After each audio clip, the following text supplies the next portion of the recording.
Hello दोस्तों, नमस्कार। आज मैं फिर आपके समक्ष एक मुद्दा लेके आया हूँ। मुद्दा यह है कि पेंशन कान सीधे पकड़ो या घुमा के पकड़ो, कान तो सरकार पकड़ती ही है। किसकी? कर्मचारियों की या आम आदमियों की। कर्मचारी अपना बहुमूल्य समय सरकार की सेवा या जनता की सेवा में लगा देते हैं और उसके बाद उनको मिलता क्या है?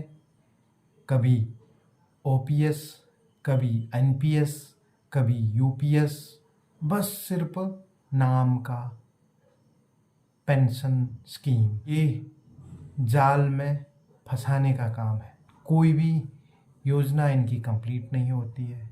उसके बाद जनता कोर्ट में जाती है, कोर्ट से डिसीजन सालों तक नहीं आएंगे, फिर उसके बाद सरकार चेंज हो जाएगी। मतलब कुल मिला के कान आप किसी भी तरीके से पकड़ें, लेकिन कान तो पकड़ में आएगा ही नहीं। आज सरकार लेके आई है यूपीएस, यूनिफाइड पेंशन स्कीम। अब उसमें क्या है? यूनिफाइड का मतलब है कि जनता को बेवकूफ़ बनाओ। इससे पहले नेशनल पेंशन स्कीम, इससे पहले ओल्ड पेंशन स्कीम। चलो, ओल्ड पेंशन स्कीम तो थी, उसी के बलबूते आगे बढ़ रहा था, पर वो सरकार को 2004 में या रास नहीं आई। रास क्यों नहीं आई?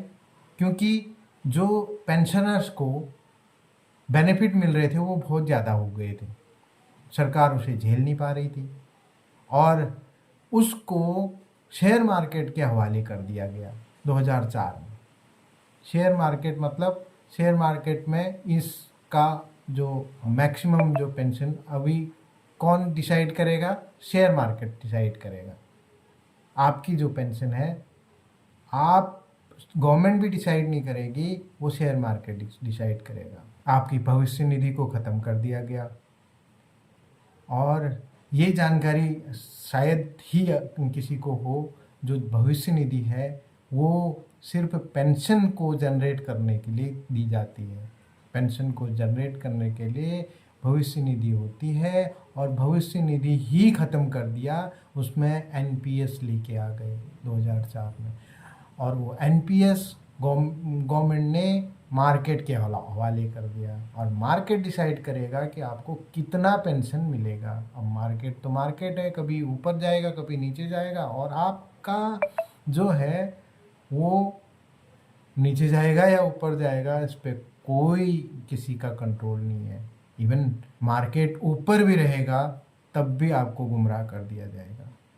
ये गवर्नमेंट के जैसे आजकल की बात में चुनाव थे, पिछले 1 साल से 4-4% डीए मिल रहा था, इस बार 3 कैसे हो जा रहा है? क्या एआईसीपीएन के आंकड़े क्या ये हैं? अप्रैल मई जून 3 महीने इतनी ज़्यादा महंगाई थी कि पूछो मत। परंतु वो क्या हो गया? वो महंगाई का आंकड़ा पता नहीं एआईसीपीएन को मिला है नहीं मिला, या गवर्नमेंट की वो पॉलिसी है कि जब यही हर चीज़ में किया जाता है। कर्मचारियों का जो भी पेंशन डिसाइड कौन करेगा? Share market. और शेयर मार्केट मैंने बता तो दिया, कोई भरोसा है उसका?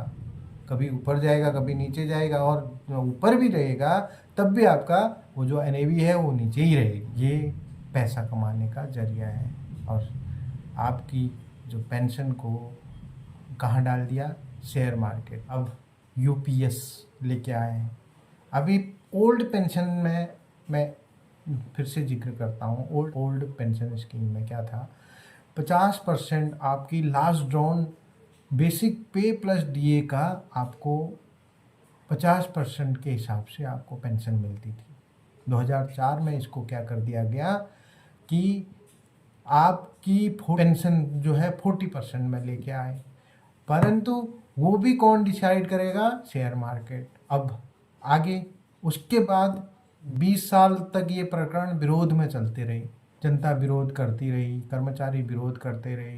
तो जब अब सरकार माइनॉरिटी में आ गई तब आपके बारे में ये सोचा जा रहा है कि बोला भाई इनको कुछ न कुछ लड्डू पकड़ाओ, नहीं तो ये अगली बार हमको वोट नहीं देंगे। अब सरकार ने यूनिफाइड मतलब नाम चेंज कर दिया, और उसमें यूनिफाइड में क्या है चाहिए आप जान लीजिए। यूनिफाइड में ये किया है इन्होंने 25 साल तक आप एलिजिबल नहीं हैं आप उस पेंशन के। जब 25 साल सर्विस हो जाएगी उसके बाद अगर पेंशन जाते हैं तो आपको 50% जो बेसिक पे का 50%, वो भी एवरेज बेसिक पे। एवरेज बेसिक पे मतलब पिछले लास्ट साल के 12 महीने के एवरेज लगाएंगे, उसके बाद आपका उस एवरेज का 50% जो है वो मिलेगा। वो 50% प्लस उसमें डीए आपको मिलेगा। और जैसे किसी को जुलाई में इंक्रीमेंट लगा तो उसकी जो बेसिक पे है वो जुलाई में चेंज हुई, और वो दिसंबर में पेंशन जा रहा है, तो उस बंदे को जुलाई दो पेंशन का एवरेज करेंगे और उससे भी कम हो जाएगी वो, उस 50% में तब भी कम हो जाएगी वो पेंशन। अब क्या कहेंगे इसके बारे में। और अब 25 साल सर्विस किसकी होगी? जो 30 साल या 35 साल में इनरोल हुआ है। अगर वो 36 साल में हुआ है तो उसको तो होगा ही नहीं ना, 37 साल में हुआ है उसको तो होगा ही नहीं। और मैक्सिमम भारत में तो ऐसा है कि अगर सरकारी नौकरी पानी है तो 35, 36, 37, 38 साल बाद ही आपको सरकारी नौकरी मिलेगी। अगर उससे पहले किसी को मिल गई तो उसके लिए तो ठीक है। करीब 60% लोग ऐसे हैं जो 36 साल के बाद उनको नौकरी मिलती है। अब उसके 36 साल के बाद मिलेगी तो क्या कितना साल होगा उसको? 24 साल ही होंगे। अब 60% लोग उस दायरे में आ ही नहीं पाएंगे, ये शर्त है। और मिनिमम पेंशन इन्होंने क्या कर दिया 10 साल में, और लेकिन मिनिमम 10,000 उसको पेंशन मिलेगी। अगर 10 साल पूरे हो गए उसके बाद 10,000 मिलेगी, उसमें डीए मिलेगा। 25 साल से नीचे नौकरी करने वाले तो 10,000 में आ जाएंगे। तो हुआ ना गवर्नमेंट को फायदा। 25 साल से नीचे जिसने सर्विस की है उसकी अगर बेसिक पे मान लिया जाए 40,000 है तो उसकी 20,000 थोड़ी ना होगी। 24 साल वाले की 20,000 नहीं होगी, उसकी होगी 10,000 मिनिमम पे पेंशन, क्योंकि उसने 25 साल क्राइटेरिया पूरा नहीं किया ना। ये है गेम। इसमें लोग शांत तो बैठेंगे नहीं, ये जाएंगे कोर्ट, और कोर्ट में ये लटकता रहेगा। इन्होंने डिक्लेयर किया है कि 2025 अप्रैल से शुरू कर देंगे, ऐसा डिसाइड किया है, परंतु वो कोर्ट में जाएगा और ये स्टे लग जाएगा इसमें, और ये भी लागू नहीं होना है। और ये सालों तक केस चलता रहेगा और इसका डिसीजन इंडिया में तो आएगा ही नहीं। तो गवर्नमेंट की यहाँ पे भी बल्ले बल्ले।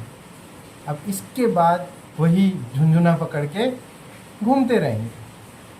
खैर, इसमें आर्मी अभी तक तो नहीं आई है। आर्मी का जो अर्धसैनिक बल है, जो पुलिस के लोग हैं और जो सिविल सर्विसेज में हैं, उनको सबको ये सुविधाएं इसी तरह मिलेंगी। और आप लोग देख सकते हैं पूरा ओपीएस ऑनलाइन है, सभी पढ़ सकते हैं। अगर मेरे इस वीडियो में कोई त्रुटि है तो कमेंट में बता दीजिएगा, मैं सुधारने की कोशिश करूँगा। और आपको अगर वीडियो अच्छा लगा हो तो ज़रूर शेयर कर दीजिएगा और मेरे चैनल को सब्सक्राइब कर देंगे तो मैं और भी वीडियो लाने में, आप लोगों के समक्ष वीडियो लाने में थोड़ा समर्थ हो जाऊंगा। धन्यवाद।